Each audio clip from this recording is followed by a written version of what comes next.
Hi guys, thank you so much for tuning in. Today, people, we are talking all about identity issues and how to find them using astrology. Now, as we all know, astrology can help us discover so much into the birth chart, but I'm not gonna lie, this is one of the most common themes that I have found when it comes to reading charts, is identity issues. When we look at identity issues, you got to think about, where do we find identity and expression in the chart? What's actually going on? So I always start off with the ascendant.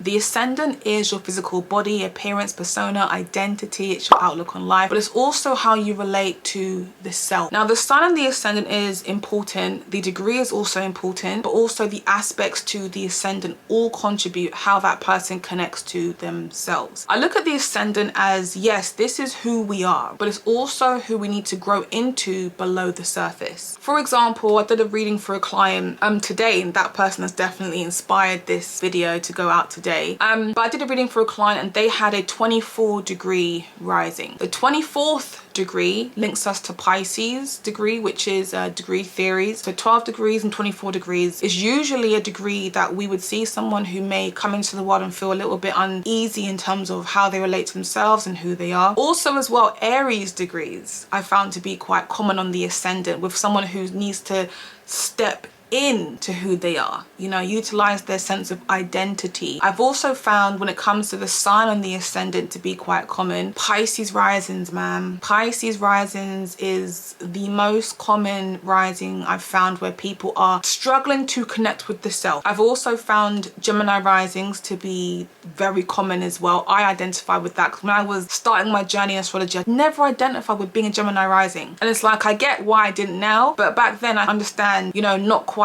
connecting to my ascendant. I would then say I found Aries rising to be quite common as well when it comes to someone stepping into their identity, especially if it's an Aries rising person with a very difficult Mars placement, intersected Mars even, but just someone who really struggles connecting to themselves. I find these three to be very common when someone is trying to find out who they are. Oh yes, and also, how can I forget Capricorn? Capricorn people come into the world and they're very passionate about what it is that they do. You know, they want to work hard, they've got goals to achieve, but they tend to disassociate from themselves. It's very challenging coming into the world and being focused on the external self when you have your sense of self to also connect to, and these people tend to struggle with that. But yeah, I look at the ascendant signs. Those are the most common signs that I would find where people struggle with their sense of identity. In terms of the planets that can be positioned here where people struggle, is definitely Neptune and Saturn. Okay, Neptune has a similar expression, you know, to Pisces being here, same as Saturn being here, but there's a lot of lessons along the way that these people have to learn, you know, to really make sense of who they are, what their purpose here is, and how to navigate life with that. So yeah, those two planets in particular tend to be more of a challenge with them standing strong and firm in who they are. I would then say, if we go over to the sun's position, sun square the ascendant. I feel like aspects to the ascendant, oppositions and squares, especially squares to the ascendant, tend to push the ascendant to stand out so much more. Like, it stands out a lot more, but it stands out in terms of like the energy above the surface. So their focus is more surface level expression of that sign on the ascendant, as opposed to below the surface. So getting to the psychological roots of that person, that's what they're supposed to do. Especially in reference to the sun is there, and there's tension between the way I want to express myself and what it is that people pick up and see. So people can adapt to different personalities, personas, when you have sun square ascendant, based on the environment that they're in. There can also be a challenge, especially if it's the opposition as well of the sun to the ascendant, a challenge of feeling accepted by people. And how that relates to your identity is, when you're strong in your identity, you don't give a fuck where you are, yeah, or who you're around. You're going to be your authentic self every single time. So these people go through tension a lot throughout their lives, finding what their purpose essentially is, and that can be very frustrating. The sun also links us to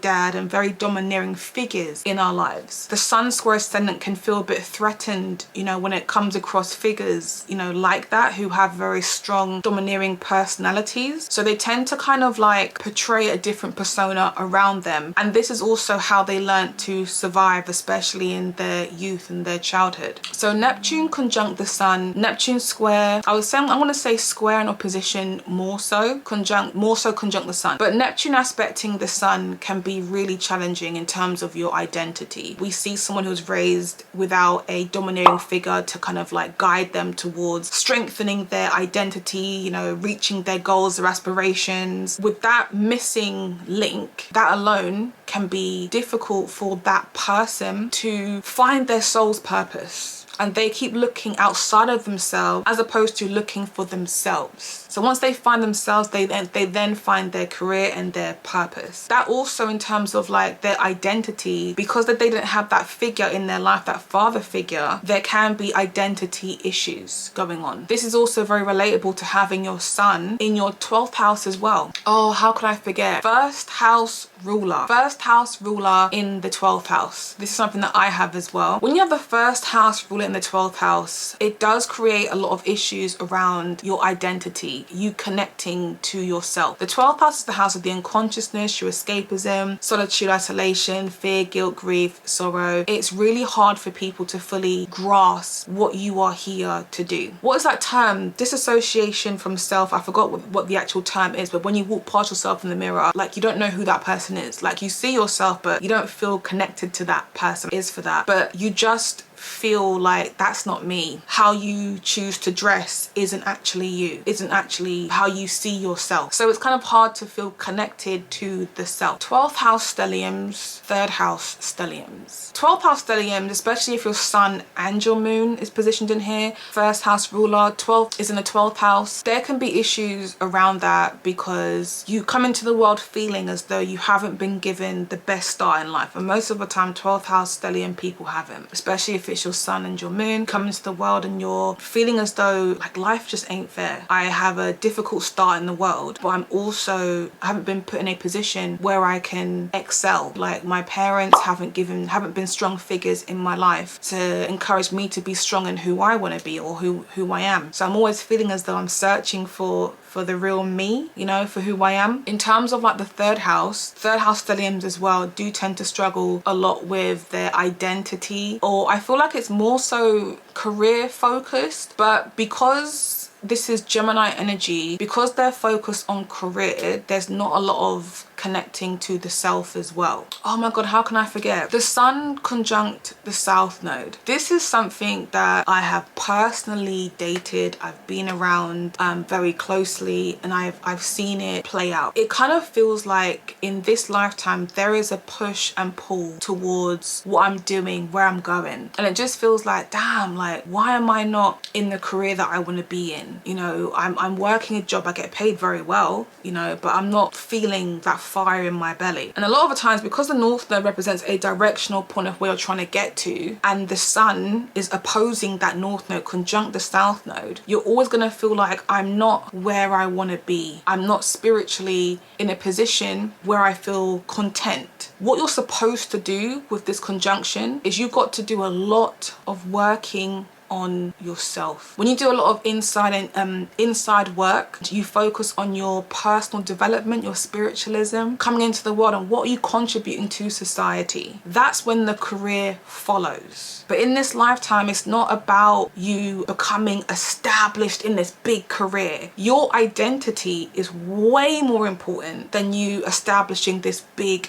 career. That is a position that is very common for people who struggle with the identity issues. If we look at oppositions as well, especially in reference to the sun, so if you are born on a full moon, you've got sun opposite your moon, this can also relate to identity issues, because what happens is, like, the moon is your inner world, the sun is linked to like your outer world. They're supposed to kind of be in harmony and learn to kind of work together, and what happens is most people end up focusing more on one side than the other. other. And it's usually I'm going to focus on my sun more than my moon, because the sun tends to outshine the moon and do a lot of deflecting from my emotions, what my emotional needs are. Unless you've got like a Scorpio moon, which I always say is very, very strong with a Taurus sun. But when you have that sun opposing moon, there can be an identity crisis. In the worst case scenario, what we would find is someone who deals with like schizophrenia, you know, bipolar. Pluto's usually involved when it is bipolar, but the sun opposite the moon is one of those positions where this person has issues, but they are deflecting instead of trying to bring the two energies together. And a lot of this stems from your parents, you know, being two completely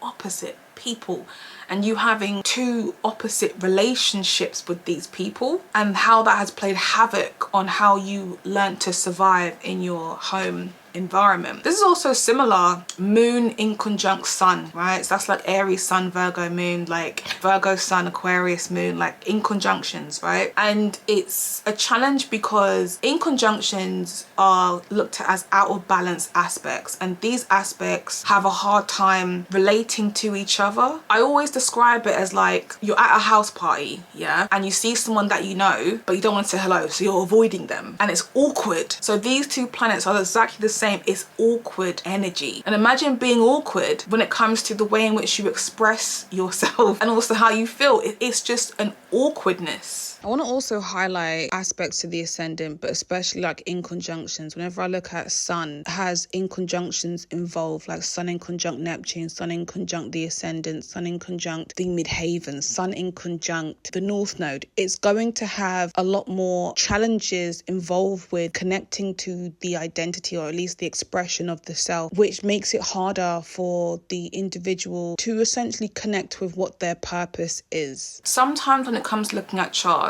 we see identity issues, and that person just has to do a lot of deep soul diving to like make sense of who they are, what their purpose is, and how they can further connect to themselves. And when it comes to how to do that, it would be really beneficial to do some inner child therapy. Try and revisit that child, because something happened in that person's youth, childhood, that has taught them unconsciously to disassociate from themselves. And that can be because you felt like you were never seen in your childhood, you weren't treated well in your childhood, or you didn't have much of a childhood. But when you do the therapy work behind, you know, inner child, you're gonna connect to that child in that space, and you're gonna have to work on healing. And for some people it takes one session, other people it takes multiple sessions, because the inner child doesn't always want to talk to you as the adult now visiting your inner child. So you got to also be strong, have a strong mindset to go into that sort of therapy, disciplined in wanting to heal yourself. And I feel like that kind of helps people to reconnect with themselves and change the course of their future moving forward. If I've left anything out, let me know in the comments, and I will see you guys next time. Bye.